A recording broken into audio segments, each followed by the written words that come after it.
False flag operations. You might have noticed that the news media complex assigns targets for you to hate and then proceeds to bash that target until they are destroyed. They did this with President Trump. They're doing it now with Florida Governor Ron DeSantis. But they're also focused on media figures who ask inconvenient questions. One of these is Tucker Carlson. Tucker Carlson has never sided with Russia on anything. He has never expressed admiration of Vladimir Putin in any way. But his crime is he asks questions. If you go to the mainstream news media sites, you are not expected to engage in critical thinking or ask questions.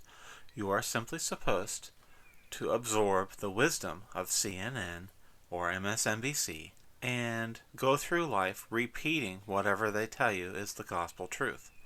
That's not critical thinking. That's not thinking at all. That's propaganda.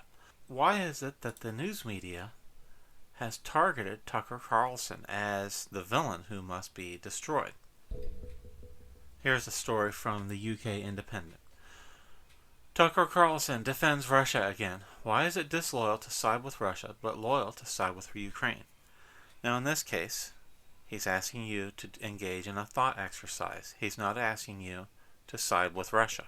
He's asking you to think about the conflict over there and whether it is in the interest of the United States to take sides.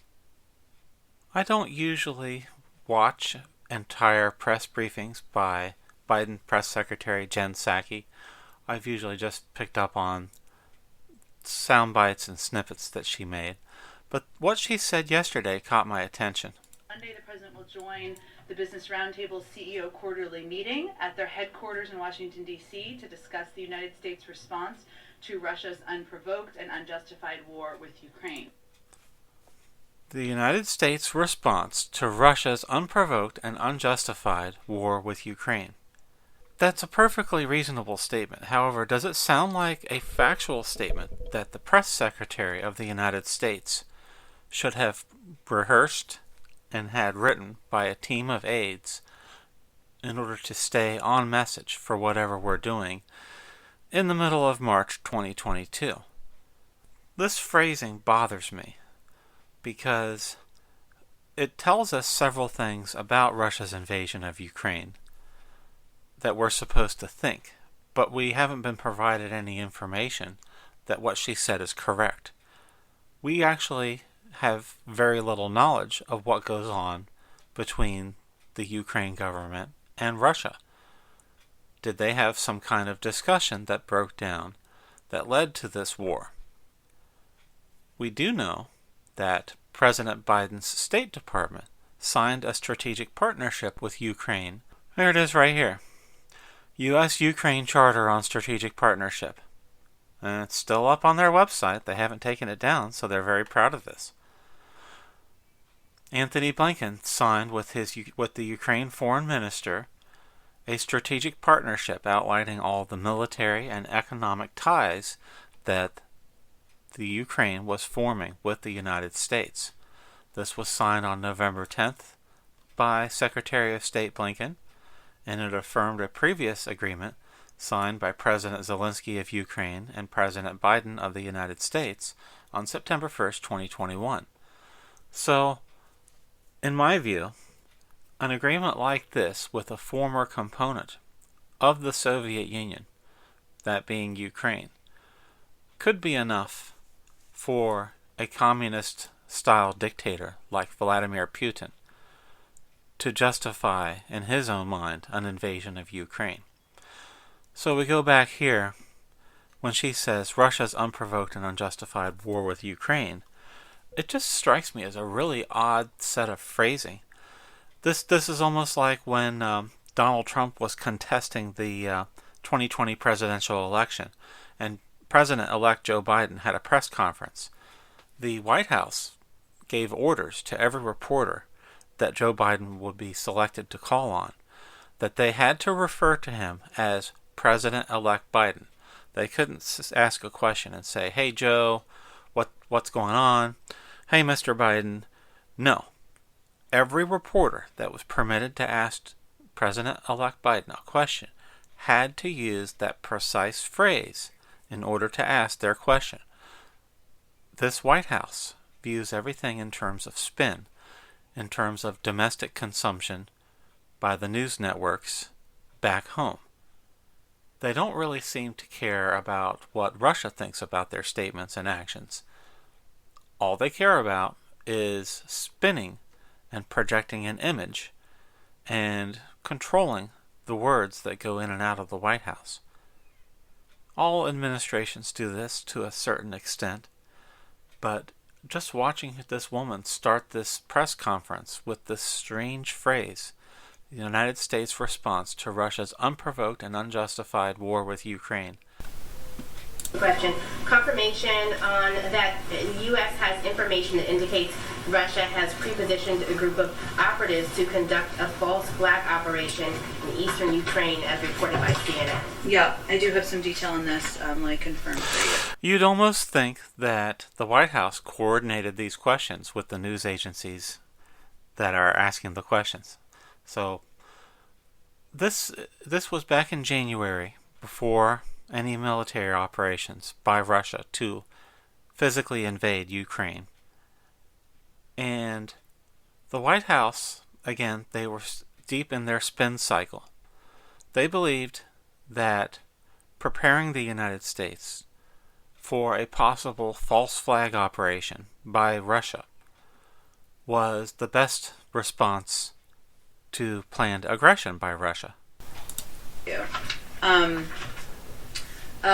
So, as you all have heard us say many times, we are concerned that the Russian government is preparing for an invasion in Ukraine that may result in widespread human rights violations and war crimes should diplomacy fail to meet their objectives. What a weird word salad of phrases and statements. The war hasn't even started yet, and she's got a ready list of charges against Russia. As part of its plans, Russia's laying the groundwork to have the option of fabricating a pretext for invasion. And we've seen this before. We saw this before leading up to 2014, just to note, including through sabotage activities and information operations, by accusing Ukraine of preparing an imminent attack against Russian forces in eastern Ukraine, and the Russian military plans to begin these activities several weeks before a military invasion, which could begin between mid-January and mid-February. Again, we saw this playbook before, including... The Biden White House views everything in terms of a political playbook. It doesn't seem like they live in the real world. They were more concerned about Russia spinning prior to the invasion than the actual invasion. And where was this false flag operation? It was either never deployed, or Russia thought better of it and said, let's send in tanks and cruise missiles, and that will have a more effective result of our power than a false flag operation.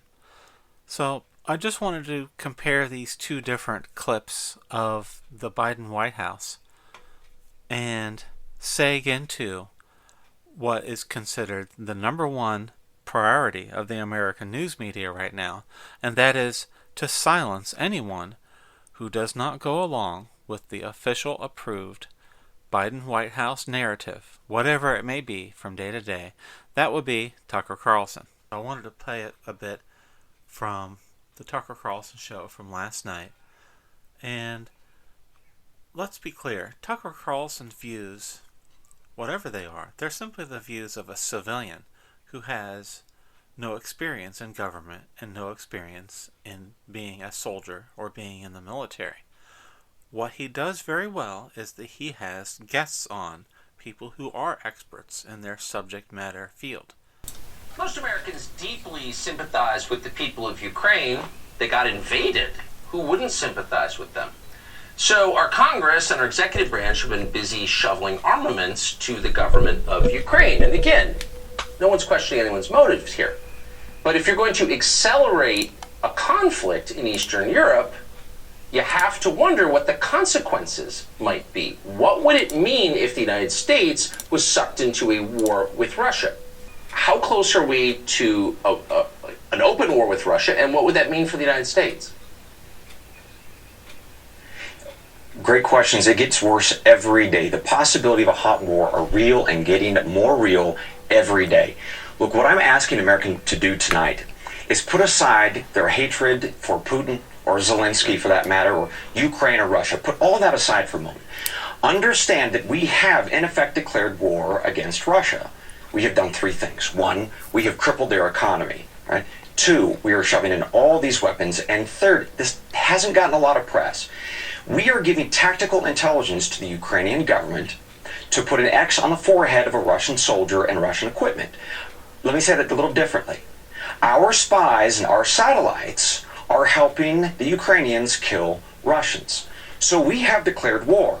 So we should be asking, shouldn't we, what's that war going to look like, to your point? And indeed, we should start with the first place of, well, who's actually putting together our war response? Well, we know that the folks at the Pentagon are the ones who are primarily responsible for that. But actually, wait a second. They just got us out of a 20-year war, didn't they? Or actually, they kept us in one, and we lost it. To goat herders, okay?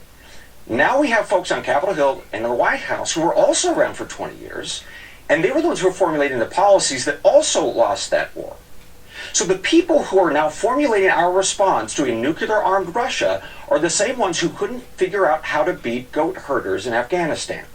That should cause everyone a very real degree of concern, and we should be asking each other about it, and we should be talking about it. Now, this man made several excellent points.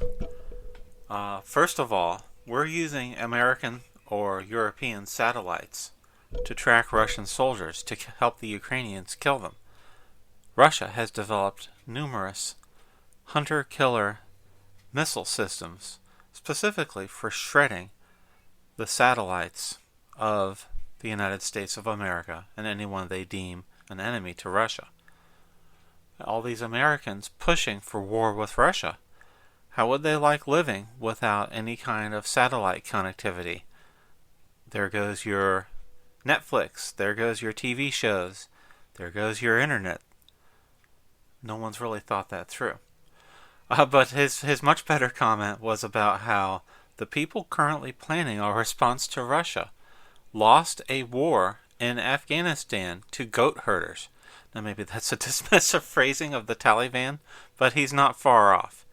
And that is an excellent question. So it's not about siding with Russia or being Putin's best friend. We all saw how the news media and the Democratic Party reduced issues of complexity regarding tariffs against Russia during the 4 years of President Trump, as Trump is Putin's BFF. Trump loves Putin, which had no basis in reality. And in fact, Putin loves Joe Biden. Joe Biden has consolidated Putin's power, and he's going to give Putin more land with very little expenditure. So, Brian Dean Wright, former CIA ops officer, he's an American citizen, he has an opinion. That opinion can be right or wrong. I always love how Tucker adopts this pained expression whenever someone else is speaking. But what's important is Tucker interviews people that get you to think. We don't know if right is right. We don't know if right is wrong. But he's asking you to think about the topics. And when you watch the local news media, one of the certainties of American news coverage in 2022 is that critical thinking is not desired, and it's not encouraged by the traditional legacy news outlets. They may have 100 stories on Ukraine, but you're not to question the official narrative on the Ukraine. And we have to ask questions such as, who are the people telling us not to question those in power?